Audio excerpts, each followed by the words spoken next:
because this is going to be an explosive episode. One of our viewers, and truly I cannot believe I missed this, they found a certain Jean Trogneux entering the United States in 1961. Plus, on top of that, some of you guys have been messaging me about the show White Lotus and how there's this random incest theme that's suddenly running through it in the recent season.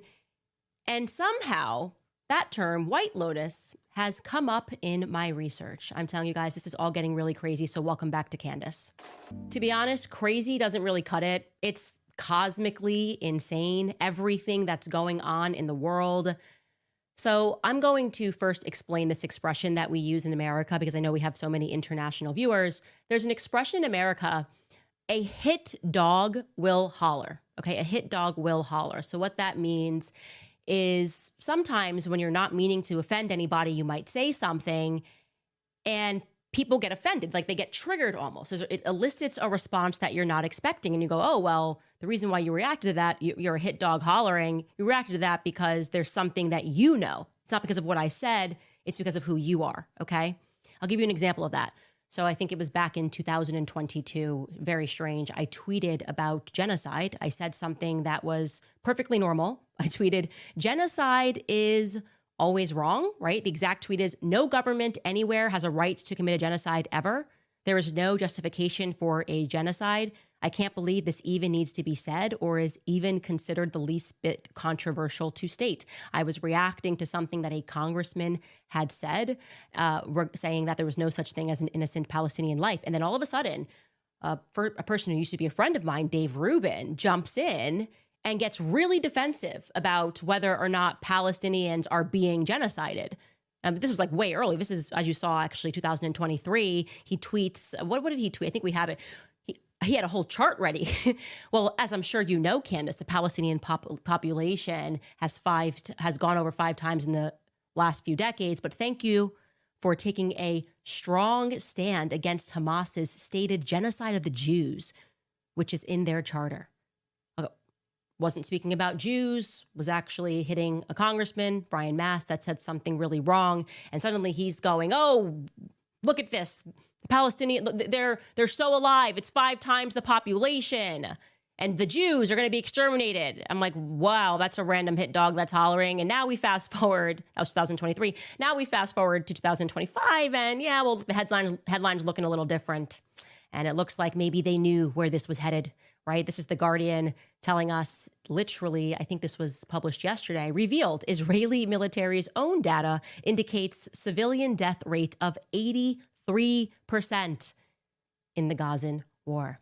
So yeah, they were on the inside of that and freaking out as soon as anybody used the term, overreacting anytime anybody used the term genocide. Similarly, another example of that is I did an episode back in 2022. And I was discussing the history of psychology. It was literally me just going, oh my gosh, like psychologists have kind of been up to some pretty sadistic, sick stuff. Also, a lot of them happened to be pedophiles.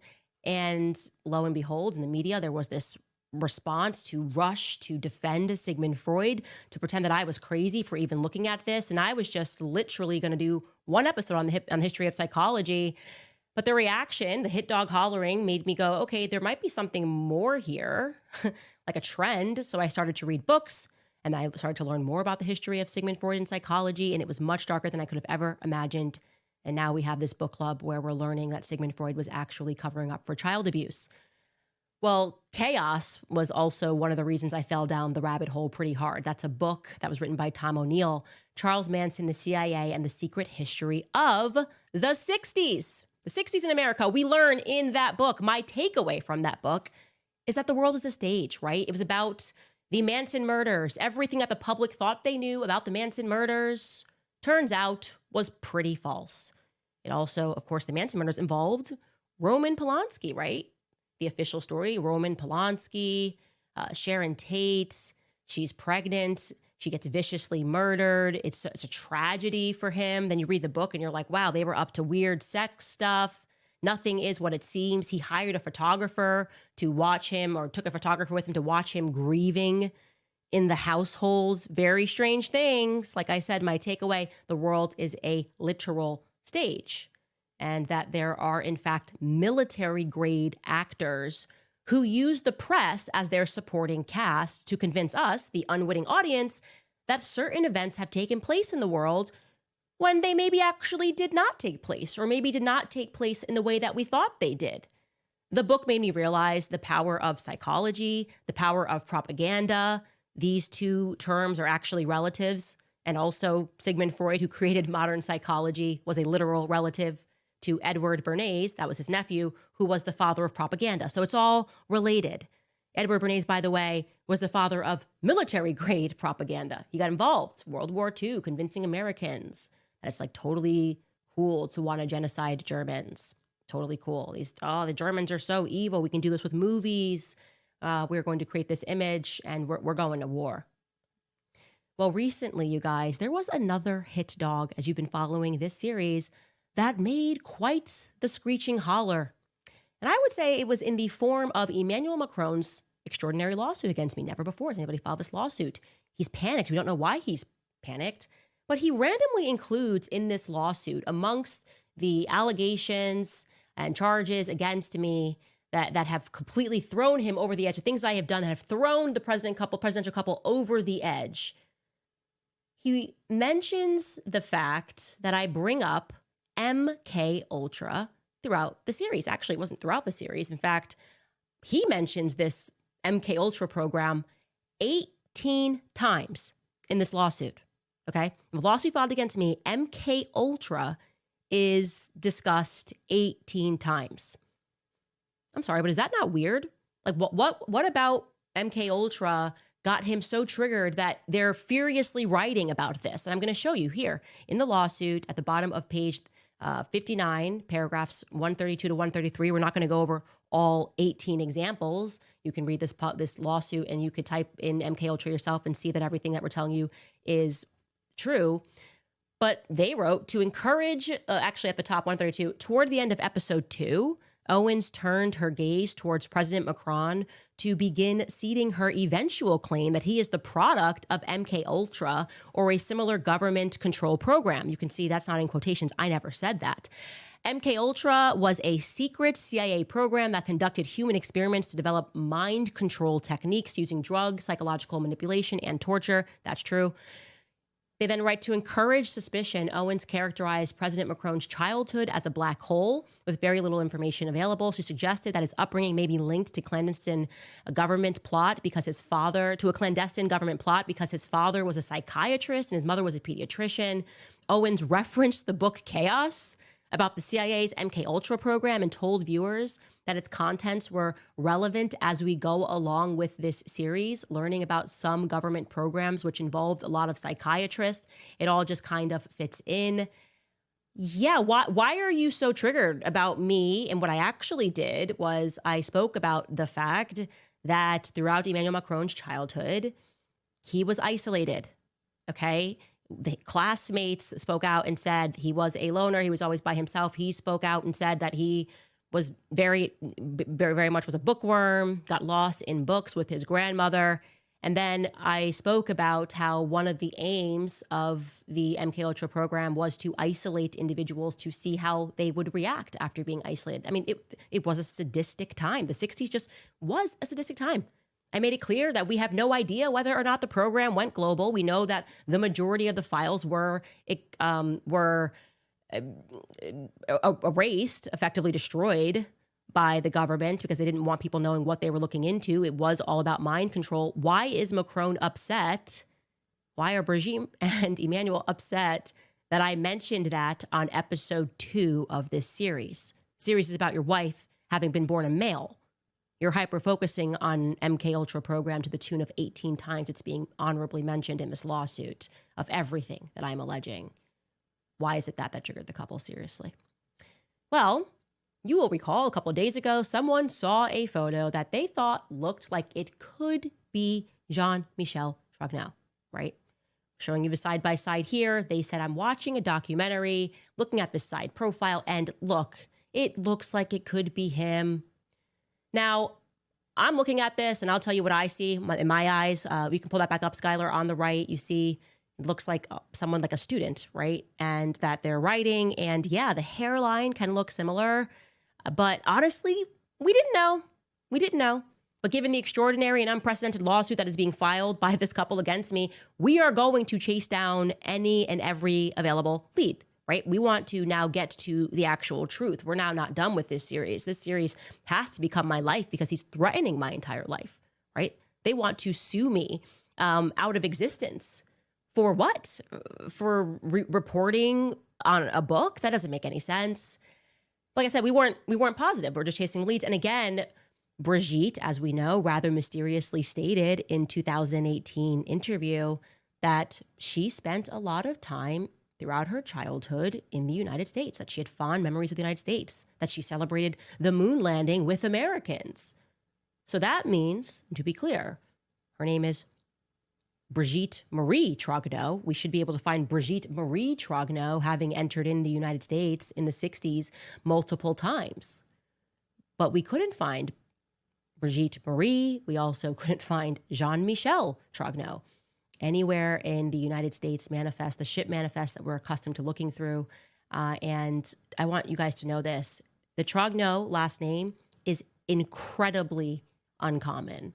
It's almost like when you start looking at this story, it only exists exclusively in and around the region of Amiens. And it's not even popular throughout France. It's just that northern region. That's when you start seeing all of these Trogneux. And similarly, in the United States, we actually decided to perform a search. There's one individual in the United States, living in the United States, that has the last name Trogneux. Okay, some random individual that we're assuming is unrelated to this story. So we're going, okay, well, what are the chances we're going to be able to actually find Brigitte, Jean-Michel? I looked everywhere, tried Jean-Michel, John Trogneux, nothing came up. And then yesterday we got an explosive email. And we are at the beginning of this, guys, so bear with me as I take you through this. Of course, there is a potential that we are making some errors. This is an open investigation. If we make errors, we will correct them in the future. Now, I'm going to protect the person's identity and not read the name so they don't get unnecessarily sued by the president of France. But they said, Candace, I'm assuming you saw that a Jean-Marie Trogneux entered into the United States in the 1960s. And I'm going, no, I most certainly did not see that a Jean-Marie Trogneux entered into the United States in the 1960s. That's kind of like a very good time frame that we are looking for Jean-Michel Trogneux, and this is not a popular last name. And they tell me, yeah, it's on the Department of Justice website. It's in a document in the National Archives. You can see that a certain Jean-Marie Trogneux entered into the United States, and he's listed as a crew member that is aboard a French cargo ship on August 27th, 1961. Okay, so Jean-Michel would have been 16 years old, and we have no trace of Jean-Michel during those years, right? We don't know where Jean-Michel went. We don't really know where this first lady went either when she was spending time in America. This Jean-Marie, and we can show you this document. We can pull this up. You can see it at the bottom there. Jean-Marie, it tells us the last 4 digits of the passport is 3408, that he was an oiler. And yeah, elsewhere we find that we believe that they came from Le Havre, France, which is a port and also a city in France, and that they made a stop in British Columbia. So Canadians, if you're paying attention, that stop, by the way, was on August 25th, 2 days earlier, 1961. They were in British Columbia. And then they finished this trip here August 27th. And they then disembark in Seattle. Okay. Very interesting. Okay. This is a crew, and we're now on the West Coast. I'm going to assume again that this individual has got to be related because we know Marie is their family name. That is the dad's name, Jean-Michel Marie Trogneux. It is still Brigitte's middle name, Brigitte Marie Trogneux, okay? So it's interesting. Again, it is during Jean-Michel Trogneux's missing years. Also, what we learn from this document when you go through it is that the captain of the ship, his name is Guy Choplin, okay? Choplin. And I crawled through everything that I could find on this individual. We were only able to come up with one picture that was available of this captain. in this rather obscure marine digest. And Skylar, you have to remind me, yeah, it's Michigan. Okay, you can see it right there. It's speaking about the MS Michigan, this marine digest. You can see there on the left-hand side, that is the captain, Guy Shoplin, being presented with a photo.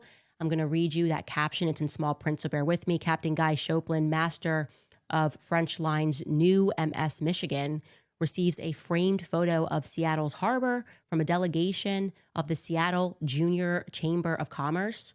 The French-built vessel is on her maiden voyage to the Pacific coast. Participating in the brief ceremonies were, and then tells us that is Charles McLeod, that is Rolanda Luna, who's holding the photo on the left-hand side, and then it's Captain Shoplin, who is not looking up, so we can't get a great idea of what he looks like, even though he is looking forward, and also a certain Donald R. Tate. General Steamship Corp. Limited is the General Pacific Coast Freight agents for the line. The photo was a gift from the Seattle Port Commission. Now, one thing that I have a question regarding is that General Steamship Corp. That is not who owns the ship. That could make sense, by the way. I know, just to be super honest with you guys, nothing about shipping. So I am looking forward to the tips that are going to flood in. You guys can probably even look at that photo and the outfit he is wearing and tell me stuff, right? If you know about shipping, you know about shipping. If you know about cargo ships, if you know about crews, how often crews change out. The point is this person is listed as a crew member of this ship. We could not find that Guy Shoplin outside of this photo. Now, regarding the ship, however, because then we just said, okay, what can we find out about this ship? There wasn't much, but a very interesting thing was discovered. Now, you will recall that Jean-Michel Trogneux, when we were thinking about this Stanford thing, we're like, well, we know that he has a military file. We know that he was in Speyer, Germany, and he was a non-commissioned officer. And then the trail just sort of runs cold. He's in Germany. Last thing that we know, and then it runs cold. He's playing hockey. We told you about that. I know there's some people in Germany that are looking through, trying to find photos and helping us out there. We really appreciate that. But still, given that information, it would have been a stretch for us to assume that he was aboard a ship that somehow made its way close to Stanford University, just in time for a psychological experiment that happened in 1971. That's a bit of a stretch. There is quite literally no evidence of that, right? But it is certainly not a stretch that whoever this Jean-Marie Trogneux character is, okay, we can potentially put him exactly near Stanford University beginning at the year of 1971. Do you want to know why we can do that? Because, well, as you just saw, he's listed as the crew of the MS Michigan. And in 1971, the MS Michigan was doing routes specifically from Germany to Oakland, California. Okay, how do we know that? We learned this via the most obscure and random lawsuit that was filed. I like the karma of that, there just being a lawsuit that lets us be able to put this Jean-Marie Trogneux character potentially as a person working on this boat. There was a random lawsuit that was filed against the shipping company for having ruined cargo. Okay, the lawsuit was filed by the Varian Association, the Varian Associates against the General Transatlantic Company. Now, the General Transatlantic Company, it's actually a French company that owns this ship, and so you can see that right there at the top. It says the company General Transatlantique, which I think was the person who runs that was given a presidential Medal of Freedom in 1955 in France. So that would be interesting to see that, if there's some photos of that, who that was. Anyways, I'm not going to bore you with the details of this lawsuit, but the French liner was appealing a lower court decision, which found them guilty of having damaged cargo. It was an 8,000-pound electromagnet, and they found them guilty and owing $35,000. Not a small amount of money in the 70s. But the lawsuit lists the facts of what happened. The lawsuit states, quote, on January 18th, 1971, Varian contracted with the French line ship to ship a spectrometer system packed in 6 separate boxes from Oakland, California to Hamburg, West Germany. Okay? To be clear, Oakland is about a 35-minute drive from Stanford University. Some of you guys are not from California. It's right there. That is right there. I've spoken, gone to Oakland, drove down, spoke at Stanford University. You can kind of do them all the universities right there, UCLA included, Berkeley and Stanford University. So I was like, okay, that's really interesting now. We know that this liner was going back and forth, and I would like to know if Jean-Marie Trogneux was the crew member while it was doing those rounds in 1971. Find me Jean-Marie Trogneux. This should be very simple. Like I said, there's not a lot of people to choose from, okay? Now, I want to say something about the Stanford experiment because many of you guys emailed us regarding that photo. Like I said, it looks like he's taking notes.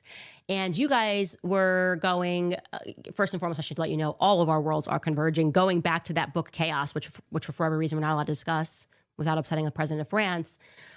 Well, I remember that Stanford University was brought up a few times, particularly as it relates to MK Ultra. The MK Ultra experiment, like the president says, was this covert psychological operation that was run by Dr. Jolly West. Like, this is the villain of all villains, Dr. Jolly West. And when you read that book, you're just like, wow, I can't even with the 60s. I trust nothing that comes out of the 60s. Well, interestingly enough, Jolly West, per Tom O'Neill's reporting, went to Stanford University. He did a fellowship at Stanford University in 1966. Okay, so we know for a fact, on basis of that book, that there were Stanford students, graduate students that were working with Jolly West. Everything that happened in that book, I'm not going to recap everything, but it tells you in this page from Chaos that late in the fall of 1966, Jolly West arrived in San Francisco to study hippies and LSD. The Bay Area had seen an unprecedented migration of middle-class youth with an explosion of recreational drug use. West felt he had to witness it firsthand. He secured a government grant and took a year-long sabbatical from his professorship at the University of Oklahoma, nominally to pursue a fellowship at Stanford, although that school had no record of his participation in a program there. So it's like he went there and did a fellowship, but there's no record of that, which if you've read Chaos, you know all the records were destroyed. And if it wasn't for the fact that that journalist, Tom O'Neill, started going through obscure university files, Jolly West, until the day he died, denied having anything to do with MK Ultra. And unfortunately for him, then along came Tom O'Neill and he explodes the entire affair. So he was very good at erasing his tracks until he found them in a box that Jolly West had donated. I can't remember if it was to UCLA or to what university it was. After his death, posthumously, there were tons of boxes, and Tom O'Neill took the time to go through them.